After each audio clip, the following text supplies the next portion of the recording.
All right, Robert is currently on the mid-Atlantic swing of his training camp tour. I think he's hitting the Ravens, Eagles, Jets, and Commanders between Wednesday and Saturday. So super excited to talk to him about that when we get a chance. But that leaves Derrik, Klassen, and I to go through today's show. Derrik, how goes it, my dude?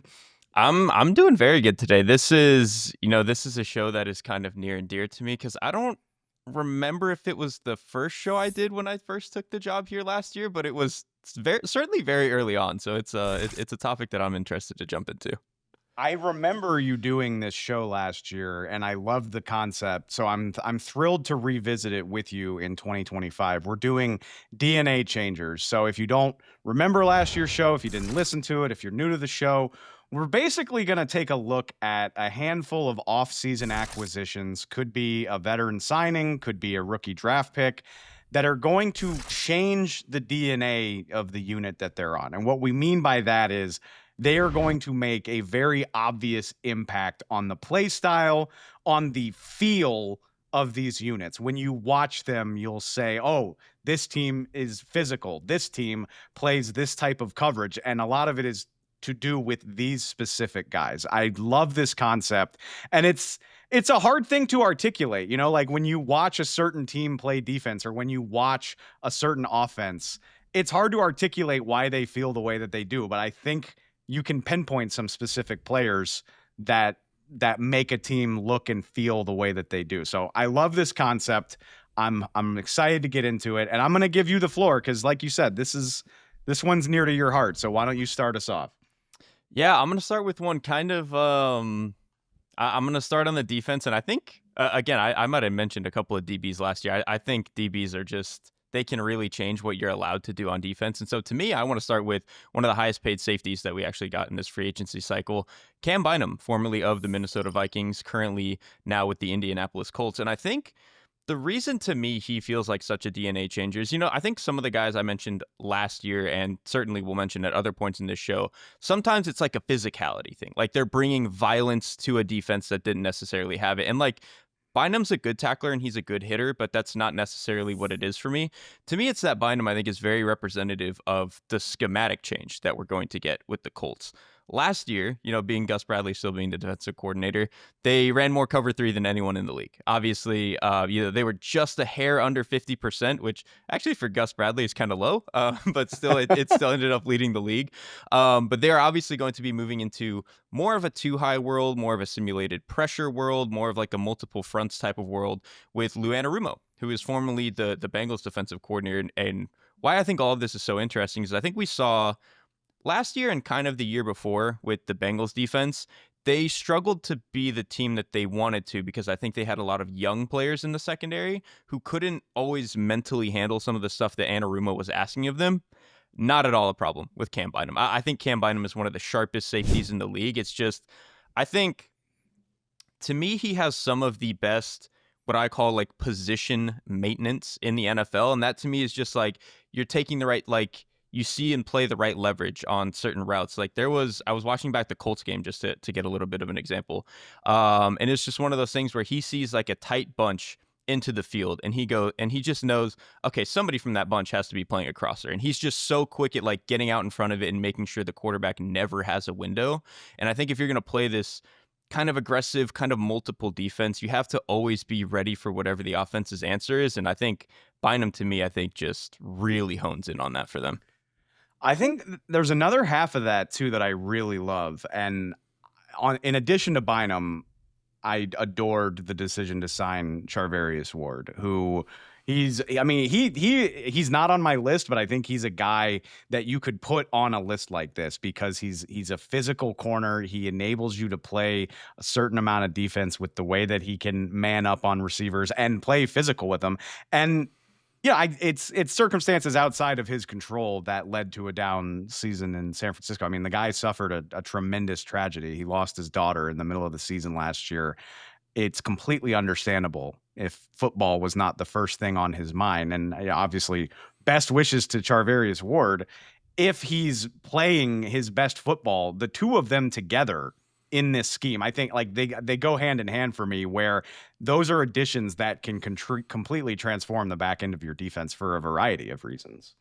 I'm actually glad you brought him up because when I first started making this list of DNA changers, I actually started with Charvarius Ward, and then I looked at the depth chart again, and I was like, okay, maybe just because of how much moving around they do with their DBs, that Bynum makes a little bit more sense to me for this. But I do think what's interesting is I think because Gus Bradley is such a single high guy, we might consider that the Colts played a good amount of man last year, but they really didn't because the corners couldn't really run man to man with a lot of people. When I think of Charvarius Ward, I think of like a really, really good press man corner. And so the fact that he is going to allow them to live in that world, and Bynum is really going to be able to piece together the deeper secondary and let them do a lot of the just funky too high rotations, whether, they want to do some weird Tampa 2 invert stuff and drop Bynum down to the middle, or they want to have him in the box and fly him out to a hash and play cover 2 that way. Have him nailed down on crossers from quarters. Like whatever it is, there's just so many things that Bynum can do. So you have the flexibility there. And then, like you said, like a true one-on-one corner in Ward. This Colts secondary suddenly has way more flexibility than it had 3 months ago. I'm going to ask you the eternal question that nobody can answer, rush or coverage. But I am curious because I see the Colts as just having, they got bodies up front, right? Like they've got a lot of guys. They do not have like that truly dominant, always going to win pass rusher, especially on the edge. I think a lot of DeForest Buckner, but I'm thinking about the edge here. We'll see what Leia Tulatu can do in year 2. Kwity Paye has been a solid player for them, but maybe it helps them, and maybe it will lead to better seasons for those guys if you can count on the back end a little bit more. Like this could be a scenario where better coverage creates better pass rush, even though at least I tend to think of it the opposite way. Like you'd rather have the demonic pass rush, but this could be a situation where better coverage unlocks those guys in the Colts front. I think absolutely. Like if I had to pick one, I would rather have a top 5 front than probably a top 5 secondary. But I do think it can absolutely cut both ways, where the secondary can help the front. And I think it's part that I think the coverage unit is going to be a little bit more put together, a little bit more flexible, and that's going to help the pass rush. I also think there's just going to be more opportunities where it's not just, hey, the 4 guys on the line of scrimmage are rushing, and that's it. Just go get after the quarterback. Lou Anarumo is going to throw a lot more simulated. So there's going to be a little bit more mixing up where the pressure is coming from and who's coming and who's dropping and certain stuff like that. So I think the pass rushers are going to get more help from the guys playing behind them, and also from schematically from some of the stuff that Anarumo is doing. So I don't know if I necessarily expect them to suddenly be a top 8 defense or anything like that, but I just think that we're going to go from what felt like a kind of stale, just run and hit style of defense to, oh, they're doing a lot of interesting stuff and they've got more options than before. And again, if Leia Tulatu jumps from like nice rookie season into, borderline Pro Bowl level pass rusher, that might be what really, really kicks this defense into overdrive. Don't need them to be an elite defense right now, but I just need them to be competent on the back end, which they just were not for huge stretches of last year. So yeah, between these 2 additions and your guy specifically, Cam Bynum, obviously I think most people still think highly of Lou Anarumo despite what happened in Cincinnati last year. Like this could be a unit that takes a really important jump, even if it's not into the stratosphere. And I think we all know that offense is going to need the help. So that's a topic for another day. All right, I'm going to highlight a guy. Let's just get it out of the way, Derrik, because I feel like it's a meme at this point. People who cover the NFL love this guy. We love to talk about him. We love to sing his praises. It's kind of become a meme. So I'm not going to bring up Poona Ford just because we like him as a football player. But Poona Ford specifically as a Los Angeles Ram is exactly what we're talking about when we say we want to change the DNA of a unit. Like this is the ultimate team that struggled against the run last year. 23rd in rushing success rate, 22nd in rush EPA. They only held opponents to 0 or negative rushing yards on 15.3 of their attempts, which was 3rd worst in the NFL. And then, of course, you add that to the very, very memorable Saquon Barkley performances, regular season and postseason. Everybody in the NFL knows these guys were terrible against the run. It's like the number one thing that the Rams need to fix in 2025. And Poona Ford is a great way to do it, man. And on top of that, for such a friendly amount of money, $15 million guaranteed. He's not even top 30 among NFL defensive tackles. Tyleik Williams actually has more guaranteed money on his contract as the 28th overall pick in the draft than Poona Ford got. But in return, you get what everybody agrees is one of the better run stuffing defensive tackles in the NFL. Like, I don't think he can do it all on his own, but this is a great first step toward making the Rams run defense respectable. And if it is, then this could become a much more well-rounded and much better defense overall.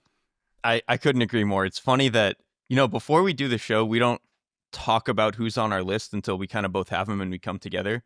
This was the one player we both agreed on needed to be on the show, which is just, like again, it's a football writer yes. meme, man. Like, we all love Poona Ford. And we have since the combine, right? Like, I remember when he didn't get a combine invite and everyone on football Twitter was like, are you kidding me? How does Poona Ford not get a combine invite? So we've been doing this for years with Poona Ford.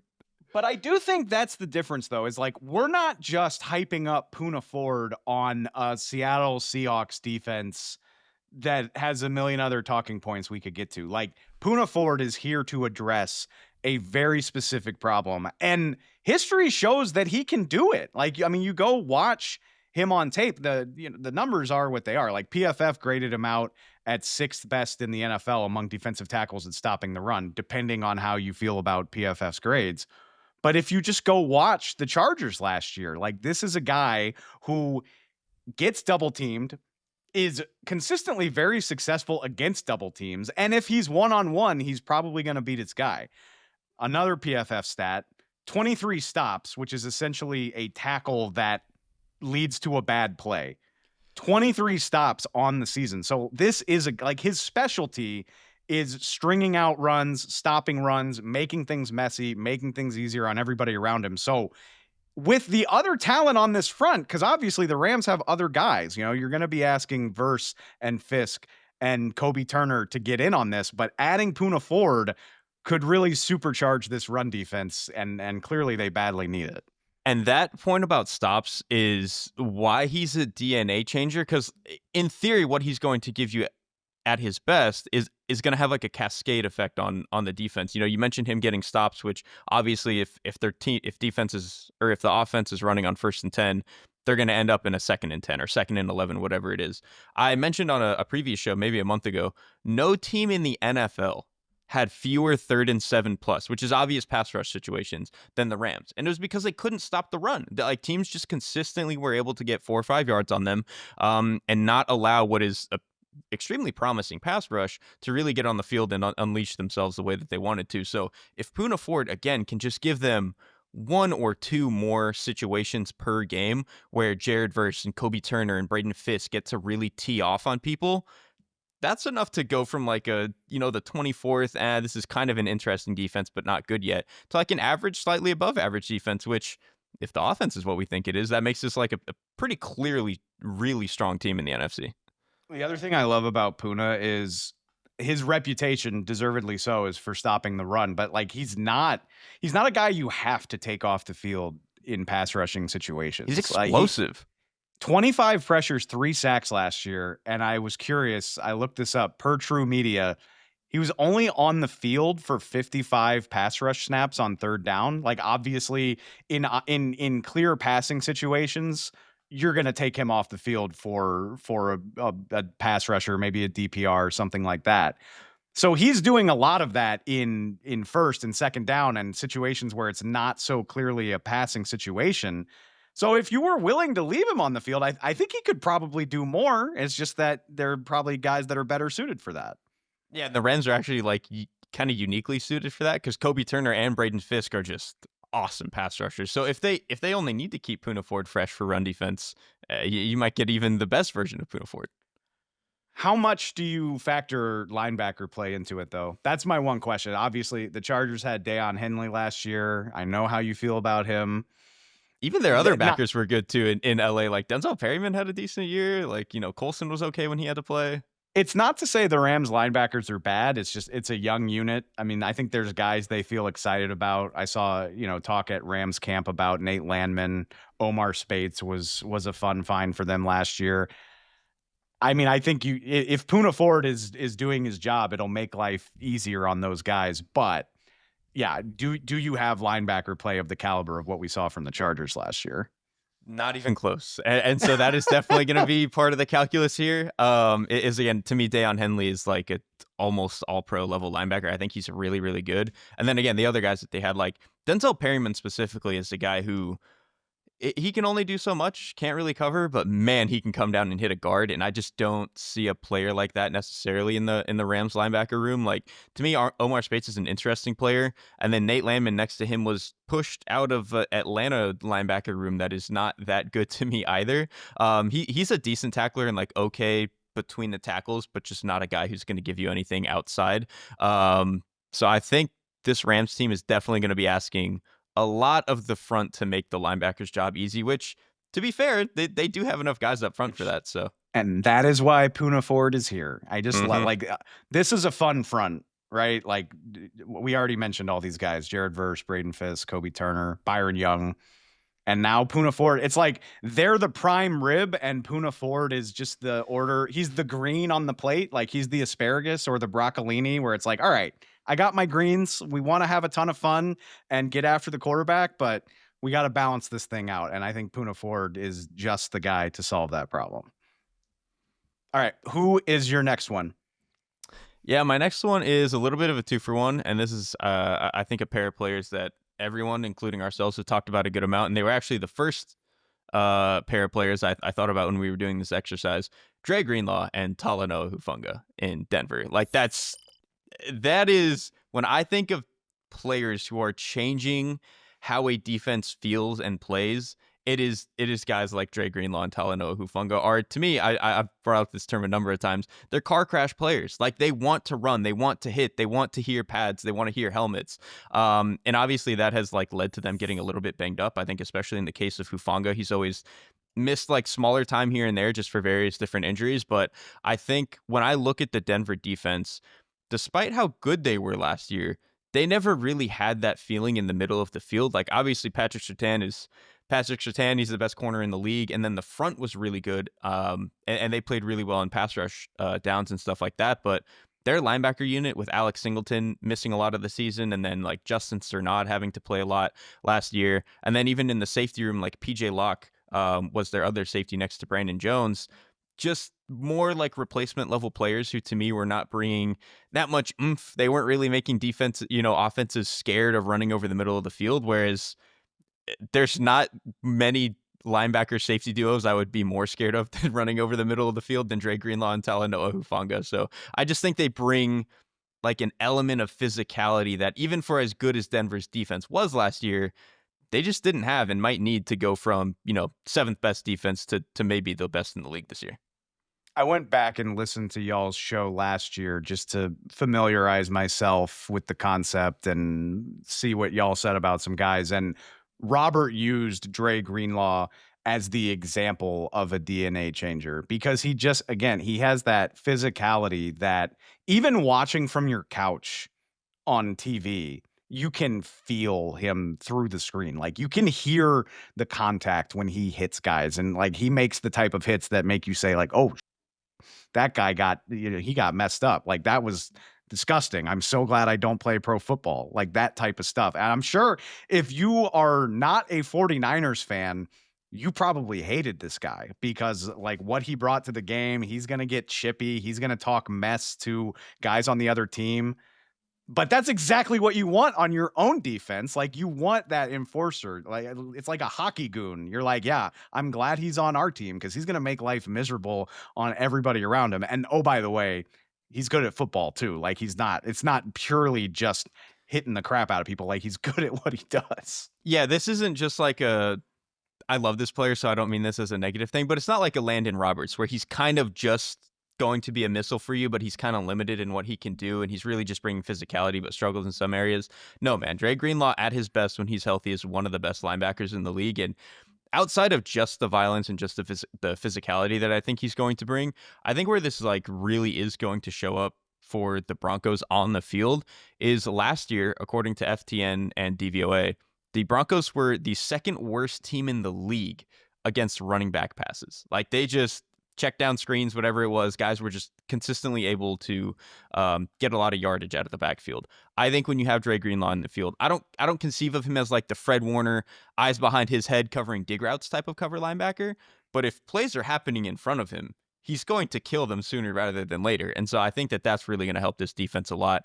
Again, get into some of those easier pass rush downs where Vance Joseph and those pack of wolves up front, they're going to do some crazy stuff.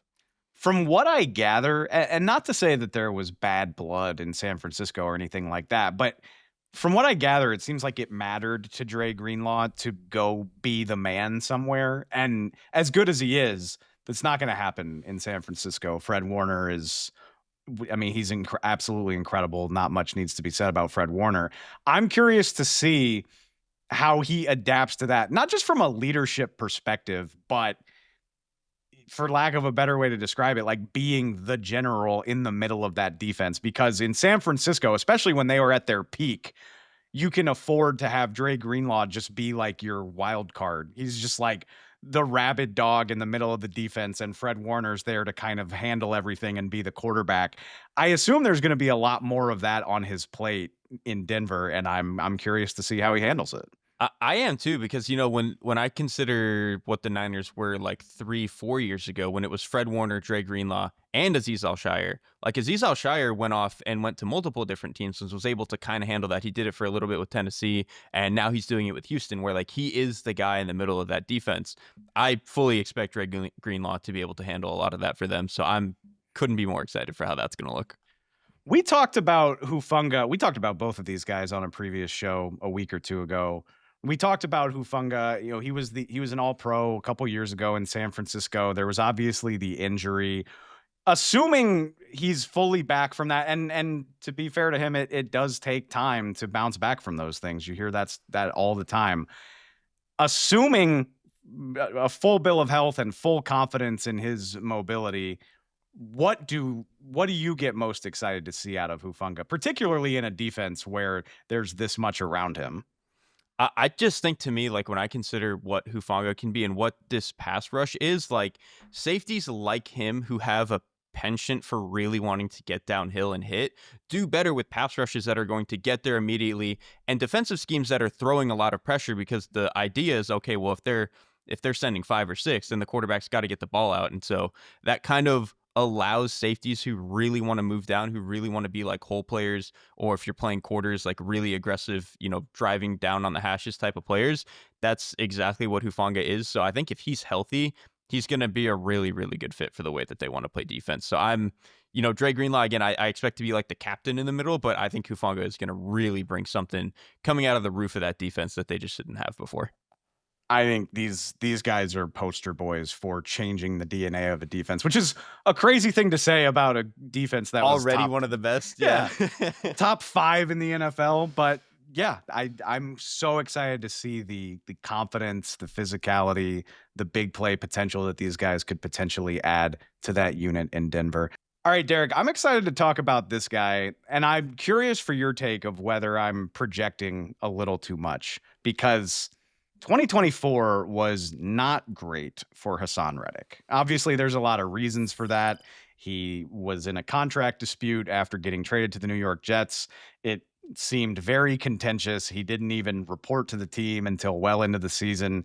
He winds up playing 10 games. He finishes with 1 sack. He absolutely does not look like the All-Pro from that Philadelphia team in 2022.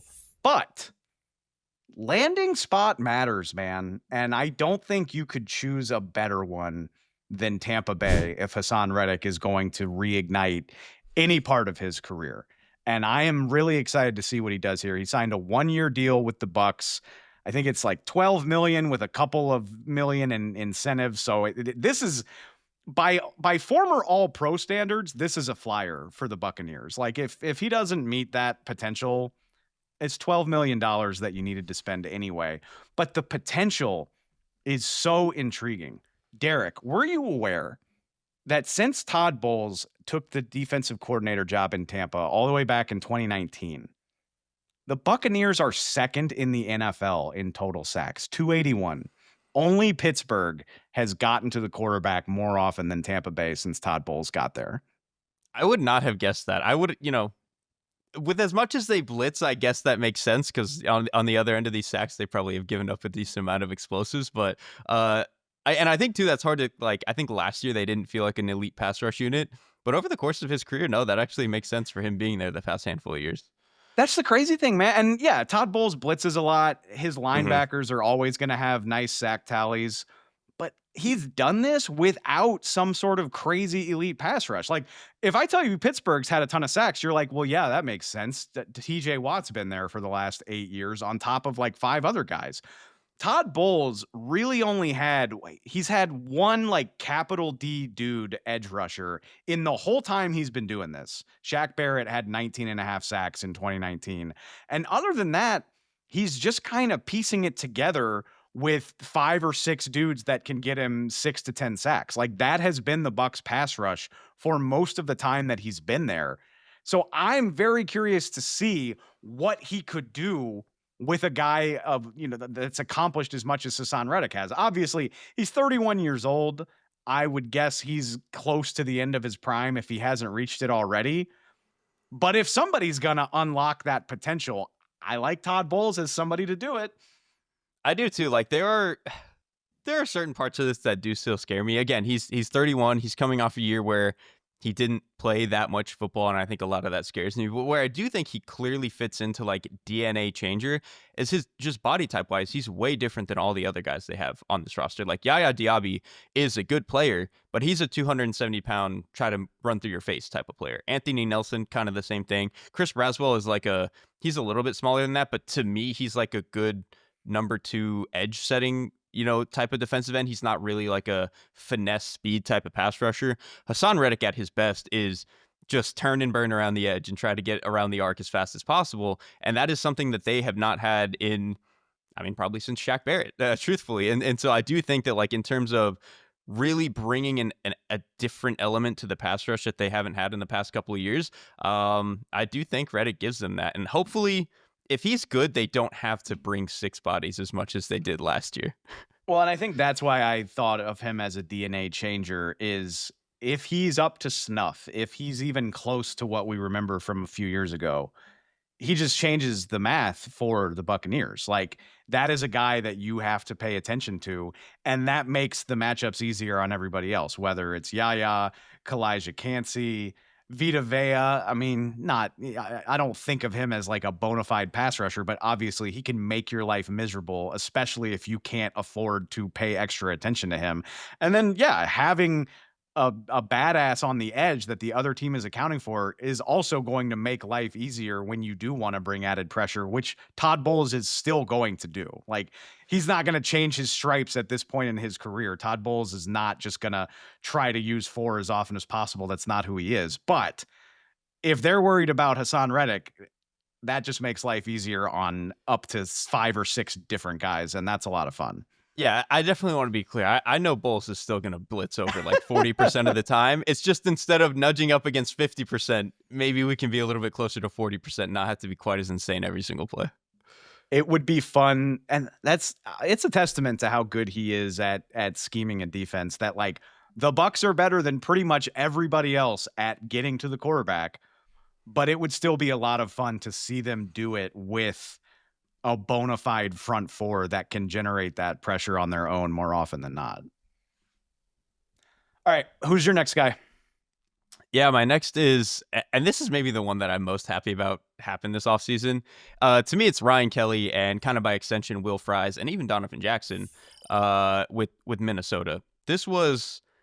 Kevin O'Connell has been a very good coach and play caller for a long time. I think when his offenses have struggled and stalled out a little bit at times, it's because the run game has felt a little bit stale and they've never really had like the pop from the interior that they needed. Like guys who could truly look at a 310-pound defensive tackle and be like, you are moving here and we're going to deal with you that way. They've never really had guys like that. Like Garrett Bradbury is, I think, he was a good athlete at center, but he was never really just like get a hold of a guy and move him the way that I think at his best Ryan Kelly can be. And obviously, some of this sounds weird because Ryan Kelly missed a lot of time last year. Will Fries missed a good chunk of last year, and Donovan Jackson's going to be a rookie. But these are all guys that, at their best, are incredibly stout players. They're guys that when they get their hands on you, they can really move you, which to me signals that Kevin O'Connell wants to potentially, obviously this is going to help them in the zone running game and some of their double teams and stuff, but maybe be a little bit more of a duo team. Maybe be a little bit more of like a counter and power team where you're leveraging some of these down blocks and really trying to move people out of the way so you can open up space for the pullers and stuff like that. It's just not something they've really succeeded with the past handful of years and really not even dabbled with as much as they would like them to. So this to me feels like the offseason where Kevin O'Connell is having something of the come to Jesus moment that Sean McVay had a couple of years ago with the way that the run game functioned. And I think Ryan Kelly specifically, but then those two other guys really speak to, I think, what they're trying to accomplish with how that run game is going to look and feel. Well, the other thing I think is worth pointing out is I wouldn't be surprised if the Vikings looked at themselves, especially once you come to terms with the fact that Sam Darnold is going to be elsewhere.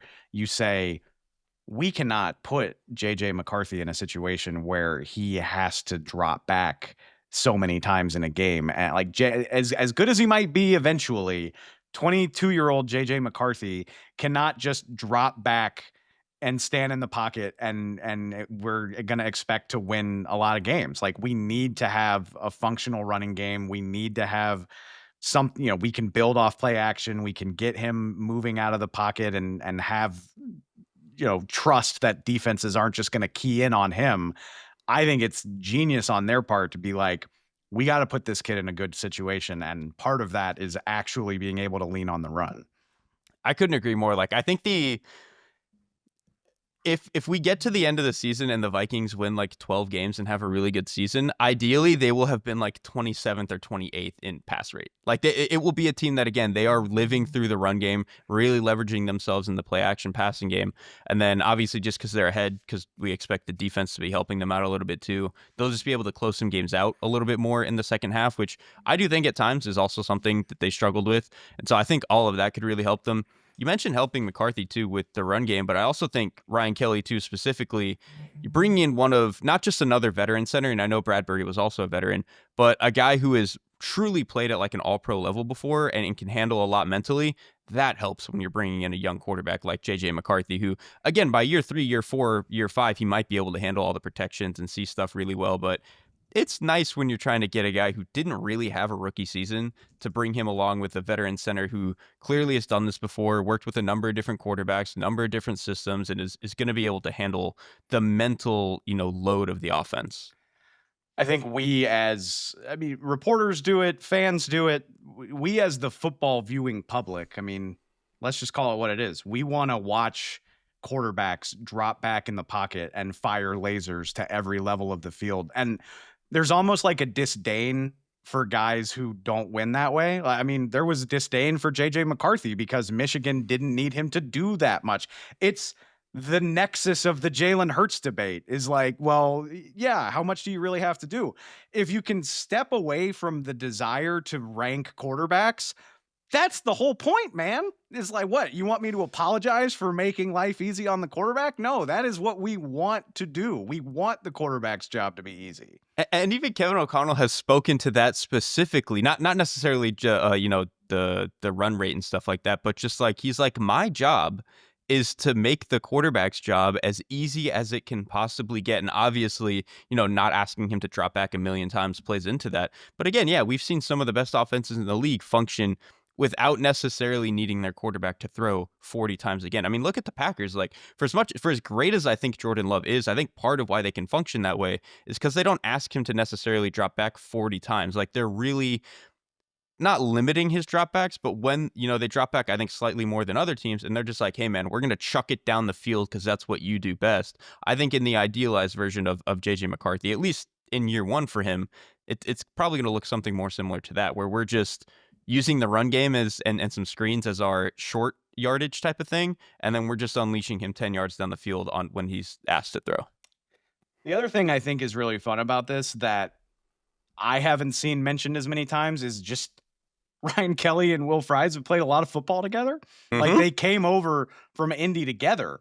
And obviously the scheme is going to be different. The coaching is going to be different, but I gotta believe that there's a level of trust and just symbiosis that occurs there where maybe that can get this thing rolling even faster than it normally would. Because they're not just good players, they're good players that are familiar with each other. And that's actually such a great point because what the Vikings have struggled with for years is like Bradbury was, fine replacement level center, decent, but next to him at right guard, I mean, it was just a circus for years. Like they were trying to get Dalton Reisner in there and Ed Ingram, and they were throwing in other guys at that spot, and it just never felt settled. And so now, to your point, you're bringing two guys who have played together for years and understand how to work off of each other. So you're not only upgrading the players, you're immediately upgrading the chemistry. And the two tackles outside of this new interior it's one of the best duos in the league already. So it's just you're filling out what was just the line that had two good bookends, and now it feels like you really have like a strong five across the board.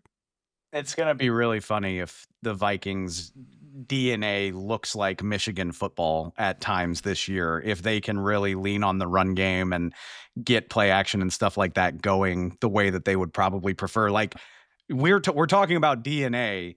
It's tempting to think of the Vikings as this high flying team because of their pass catcher talent, but that's probably the way they want to win, is being a much more methodical type of team, which is, yeah, that would be an interesting departure from what we've gotten used to. All right. Speaking of which, that ties in perfectly with my next guy. We've talked about him before. Omarion Hampton, I think, is the best bet for the Chargers if they are going to truly transform their offense, change the DNA of their offense this season. I just like it. I mean, if you want to make a quick change from what we saw last year, and if the unit is going to look wildly different, it's going to be because Omarion Hampton is that dude. And bonus note, Derrik, Jim Harbaugh said Wednesday that he's going to play in the Hall of Fame game. So if you weren't already pumped to just see preseason football, I'm all in now, man. Even if it's only for 5 or 6 snaps, I'm ready to see some Omarion Hampton. Yeah, I mean, that'll be our first look at like a high profile rookie, right? For the entire season. I'm very excited for it. Hampton, like on one end, like the it's funny because I think we perceive of the Chargers and Greg Roman as being this team that wants to run all the time and they're going to be under center and all that stuff. And they tried to be that early last year. And by like week 5 or 6, we're like, oh, we are terrible at this. We're just going to go let Justin Herbert win some games. And they really tried to win the game that way. And they became more of a drop back team than I think we consider what they want to be. But Hampton hopefully allows them to revert a little bit back to more what they want to be, where it's like we can ground and pound and we can get explosives in the run game. That's what I think the Chargers have lacked, not even just last year, but really for the past couple of years, is that they've maybe had some decent backs who could eat some carries and, get you 4 and 5 yards, here and there. But they haven't had a guy where if he got the ball on the perimeter, you were like, man, if he makes one guy miss, this is going to be an issue. Hampton absolutely brings that. Like you don't necessarily think of him as like a home run hitter, but he's like, when he really starts to stride out, he does have really good speed.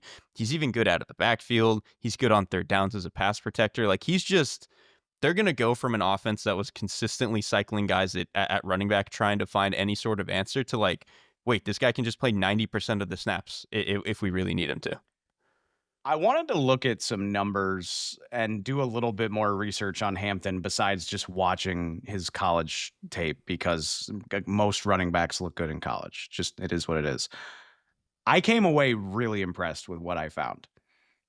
Among running backs who took at least 100 carries last year in college football, so I mean, a lot of guys, Omarion Hampton ranked 100th in yards gained before contact, which is 1.5 yards. Like essentially, and by the way, this was a North Carolina team that had no other draft picks. He was the only guy that got drafted off of this team. Obviously, it was the year after they lost Drake May.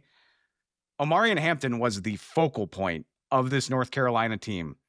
Everyone knew they were going to run the ball. Like everybody knew.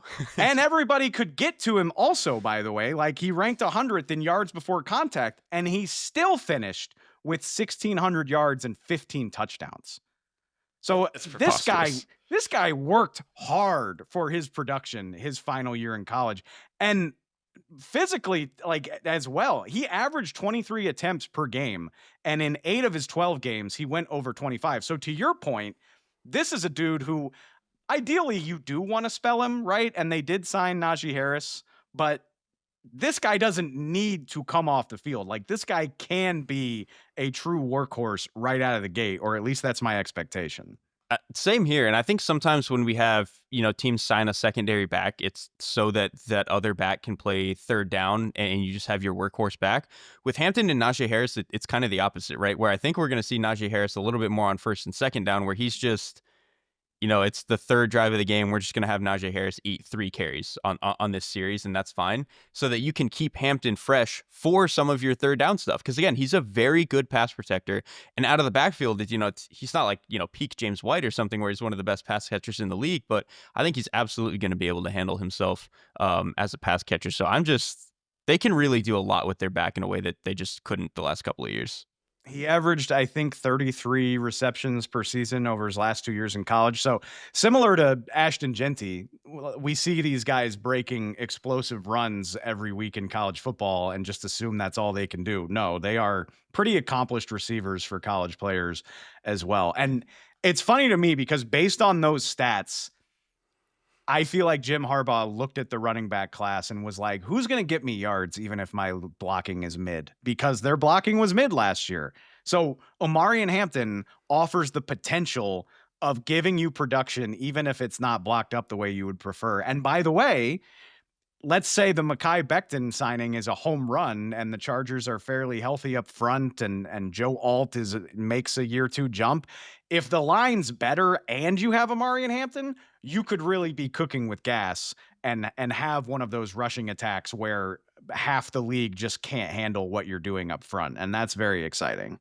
I'm extremely excited for it. And again, it's not just that they needed more explosives out of the backfield. They needed more explosives, period. Like the passing offense. And I think that's going to be potentially true this year. Like when you look at the pass catching core and stuff outside, Ladd McConkey's obviously great, but you're banking on a second round rookie in Trey Harris, and there's not a lot behind him. They didn't upgrade tight end. So it's not like we expect the passing game to be more explosive.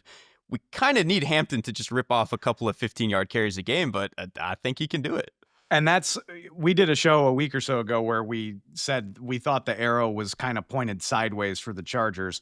There's enough other stuff here that stops me from just jumping full on the bandwagon. Again, yeah, I mean, Trey Harris, Quentin Johnston being your primary options to jump up there and be targets behind Ladd McConkey.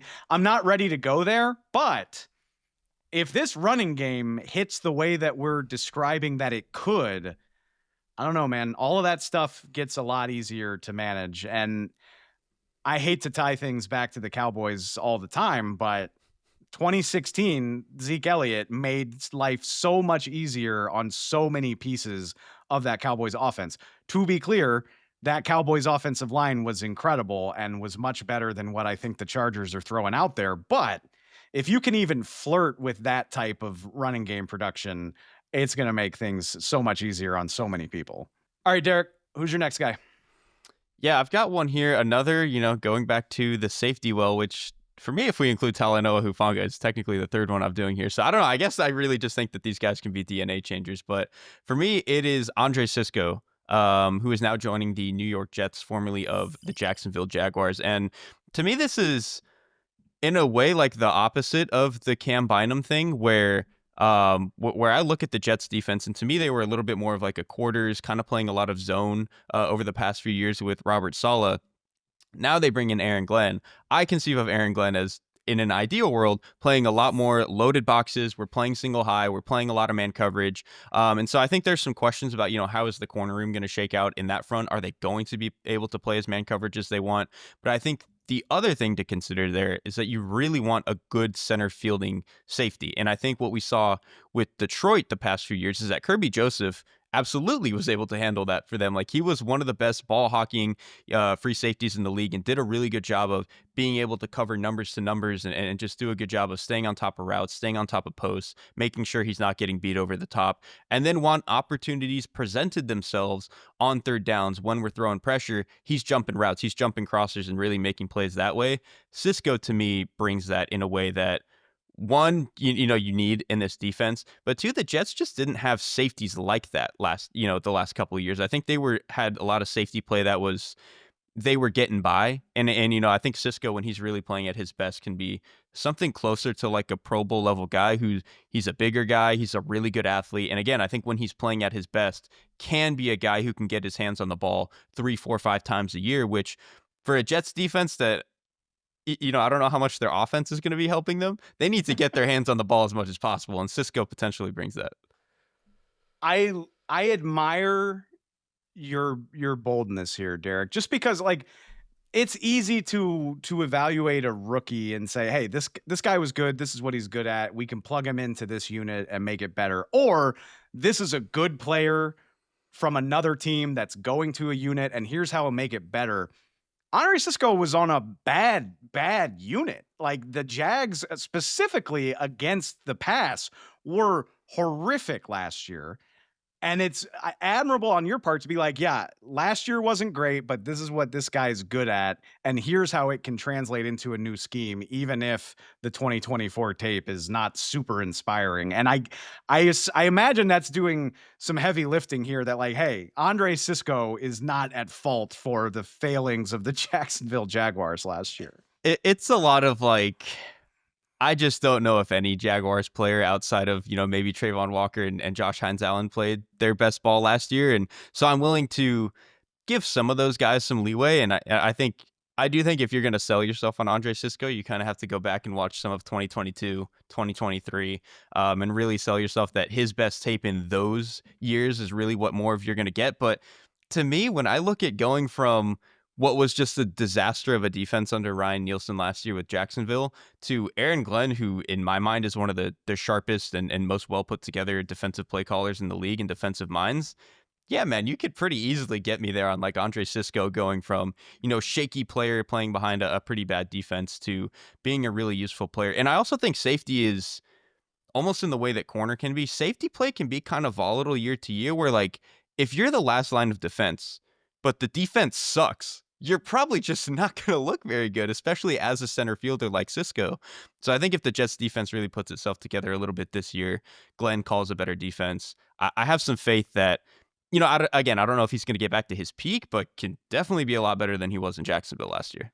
7 combined interceptions, 15 combined pass breakups in 2022 and 2023. Like, there's definitely production. Yeah. And if Aaron Glenn is willing to bet that 2024 is a mulligan year, and oh, by the way, it's funny, and I know last year, you know, people talk about last year being a down year for Sauce Gardner and some of the guys on that Jets defense. He is stepping into a situation with a pretty nice supporting cast. Like a lot of the guys that make that Jets defense hum are still there. And so I feel perfectly comfortable placing the bet that a rising tide lifts all boats. And yeah, if this guy's just playing center field with Sauce Gardner and with that pass rush doing its thing, I think the results here could be good. And that's good to bring up too, because I think, you know, there's been a little bit of like, oh, well, how good can the Jets defense really be because of how bad they were last year? But it's like, did anything the Jets defense did after like week 7 last year even count? Like it just felt like that team as a whole just kind of collapsed and kind of capitulated, especially once Robert Saleh got fired. And I think what happened to Sauce Gardner kind of plays into that, where he just didn't play some of his best ball. But again, you bring in a coach who I really think Aaron Glenn could be like a special type of coach. If he's who I think that he is, then I think almost all of these guys are going to start playing their best ball again. And I think that's especially going to be true in the secondary, not just because of the addition of guys like Cisco and Gardner hopefully playing better, but like Aaron Glenn is a DB coach. He was a former DB himself. Like that's what he does best. And so I expect him to get the best out of some of those guys. I'm pretty bought in on Aaron Glenn, and this is something that has been talked about on this show a lot. It's like the archetype of the head coach that you look for, and I think I'm predisposed to want the offensive architect, the play caller who's going to have the relationship with the quarterback, but everything about Aaron Glenn's vibe and everything about what we saw in Detroit, even like I know how bad it was at the end of the year last year, but even the way that Aaron Glenn tried to problem solve with all those injuries, I'm very bought in with what I've seen from him. His pedigree's outstanding.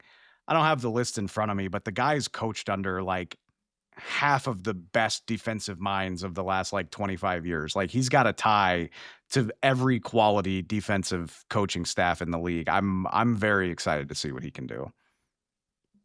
All right, I got 2 rookies for you. Just keep my rookie trend going. And really, I want your take on this because I'm not sold that this is going to happen. I think the Atlanta Falcons need it to happen. I think when you do what they did and you draft Jalen Walker 15th overall, and then you trade a future one to move up 20 spots and take James Pearce Jr., they better be DNA changers, man. Like if we're doing that, if we're basically trying to easy bake oven this pass rush and turn it into a fearsome unit in one night, which is what they did, I don't have the patience for long runways and development. I need it to pay off right away. So I am hoping that these 2 edge rushers change the DNA in Atlanta, and Lord knows they need it. 31st in the league in sacks last year, 27th in pass rush win rate. I'm sure Falcons fans are well aware of this. I'm sorry, but they haven't even been in the top half of the league in sacks in 8 years. It's got to get fixed. And when you do something this bold to fix it, I need to see results quickly. Yeah, this I think, most of the other players and groupings we've brought up, like the Dre Greenlaw and Talanoa Hufanga, Poona Ford, Omarion Hampton, like Ryan Kelly, these are players that we expect to change the DNA of their teams. This is kind of like one you said with the Falcons. It's like there's a lot of, it's just you're banking on smaller, skinnier pass rushers. And like in the case of Jalen Walker, wasn't even purely a pass rusher coming out of college. So there's a little bit of projection there. And then I think James Pearce coming out of Tennessee, again, a little bit more of a small guy in a league that I think is increasingly kind of moving away from that style of the Bryce Huff-esque speed rusher. But James Pearce is that. And he was a guy who in college, like, they would kind of take him off the field or move around the defensive formation intentionally to not have him defend the run at all. So you might end up in a spot where James Pearce, especially early on, is only a DPR. And then Walker is really going to be working through a lot of stuff, trying to figure out how to purely be an edge player, purely be a pass rusher. So there's a lot of projection here, but again, they probably needed this DNA change more than like any other thing that we've put on the list here. This is the time of year where my head's on a swivel because all the word coming out of Falcons camp is that James Pearce is making life miserable on every single person that he plays. And if that is true, if that carries over into the season, then we could really be cooking with gas. I mean, ideally, you want both of these guys to hit right away. But even if just one of them does, I mean, they signed Leonard Floyd in the offseason. One of my favorite players in the league, by the way. I just love, like, he just decided to become a mercenary for hire, and every year you can just kind of count on him getting 8 to 10 sacks. So you got Leonard Floyd. That's a decent starting place, assuming one of these guys hits. And if they both do right away, I mean, that would be incredible. And I mean, there's reason for optimism that it could, right? Like, I mean, Jared Verse and Braden Fisk just had this effect on the Rams a year ago. So I'm not saying it's impossible. It does feel statistically unlikely. Again, especially like you mentioned, Jalen Walker he's a guy learning how to play on the edge. Robert told us the other day that he's working exclusively at edge in camp, but still got to carry that over into regular season NFL games. It would be incredible. I think it's statistically unlikely, but even if just one of these guys is good right away, if it's James Pearce, cool. Then maybe we can, I can talk myself into this thing coming along, but I'm nervous about the idea of both of these guys needing some time. And then it's like, well, what did we do this for then? Like, we don't pick in the first round next year, and why? That's what scares me. And so because of that, I actually really want to ask you, because I don't know if I remember talking to you about this at the time, what did you think of both of these players as prospects? And like, how much faith do you actually have that both of these guys are going to hit potentially in year one? I actually really like Pearce a lot. And I get your point. Like, he's a speed guy. He's not this big hulking power player, but the track record speaks for itself. And I'm simplifying the hell out of this, but you get 19 and a half sacks in the SEC. I mean, those are the players that you're going to be playing in the NFL for the most part. It's the conference that has put the most players in the NFL over the last however many years. And if sacks don't do it for you, He led the SEC in pressures over his final 2 years as well. He had 107 pressures in his final 2 college seasons. I trust that that can translate. And even if he's not, a 16 sack guy, I trust that James Pearce could be reliably like an 8, 10, 12 sack player. And I'm a little nervous about trading away a future one for that. Like if I'm trading away a future one, I do want the 16 sack guy. But if he can reliably do that over the course of his career, I like that. Walker, he's one of those ones where I mean, like the highlights are incredibly fun and it's easy to be intoxicated by it, but it's risky, right? I mean, this is not groundbreaking analysis. I didn't love him as much as a lot of other people did, but I recognize that if he hits those thresholds and meets that potential, it could be very, very scary.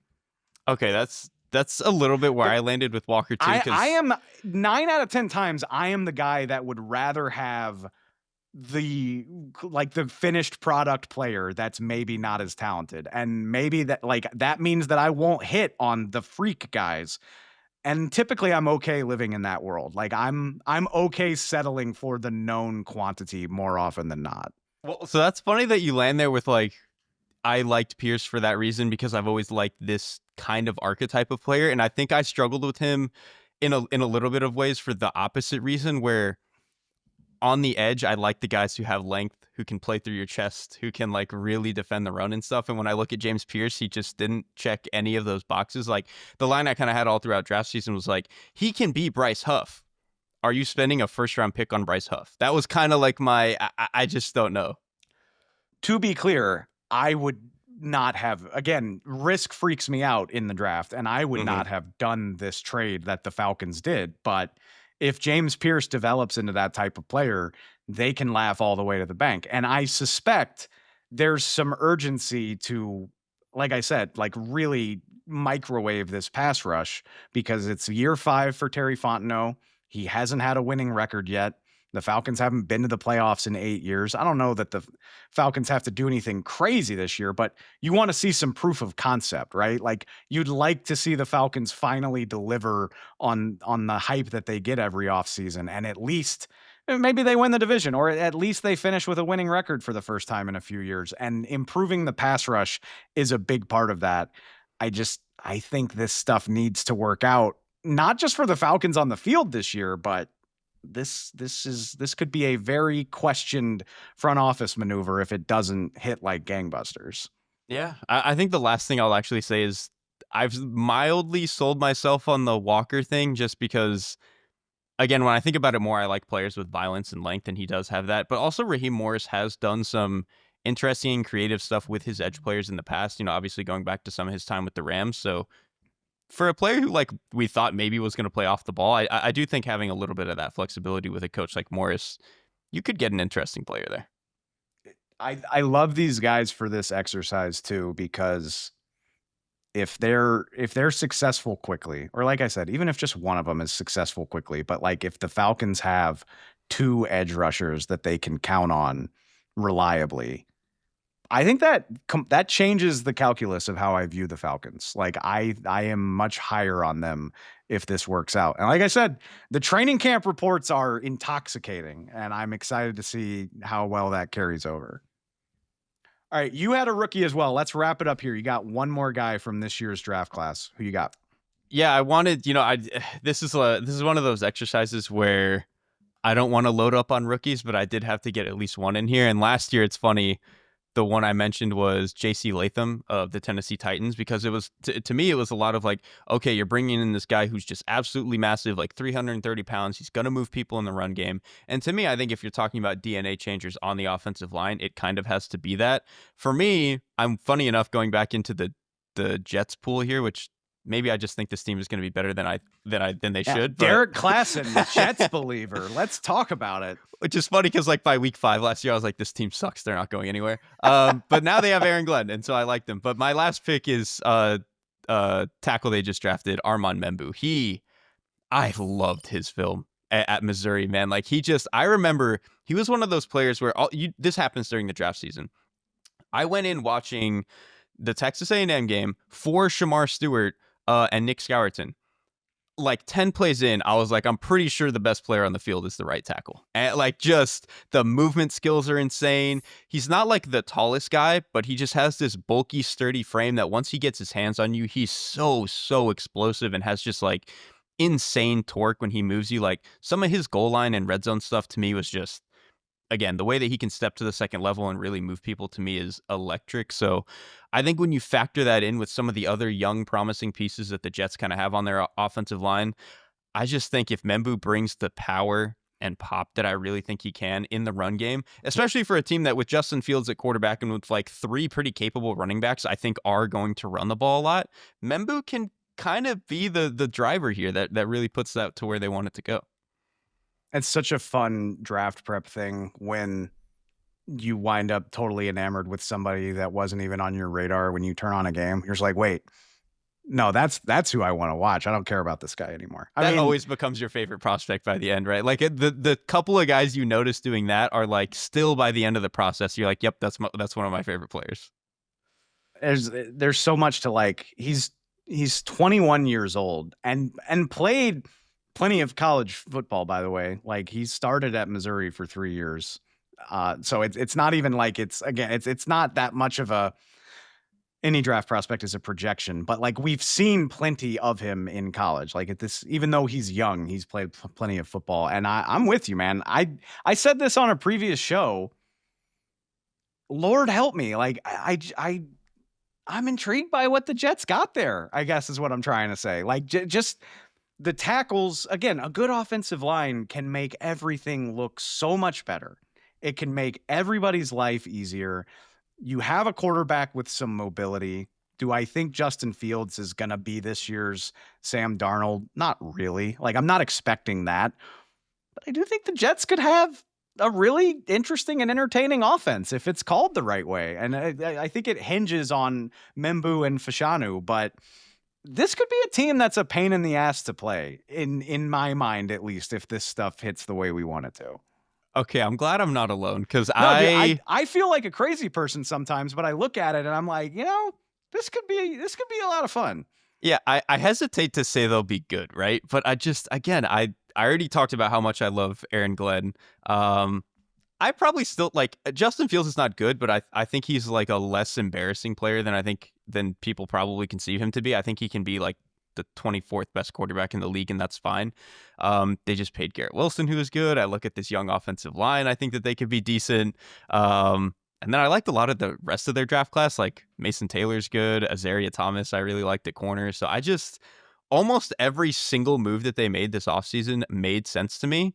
And then I look at the defense and I'm like, they'll definitely be better than they were last year. So there's just Membou might be the peak of my excitement in terms of like the new additions on top of Aaron Glenn, but this is a team that I'm extremely curious to see how well put together it looks by like the end of October. Justin Fields was playing well enough in Pittsburgh that I thought Mike Tomlin was crazy for making the switch. Same. And he wasn't amazing. And if Justin Fields had stayed the quarterback in Pittsburgh, their season would have gone the same way or been worse. Like you're still talking about a team whose ceiling is a wild card loss at best. But he was still playing the role that you want him to, which is for the most part not making mistakes and keeping you in the game and letting your defense do the heavy lifting, basically. And that formula could work here.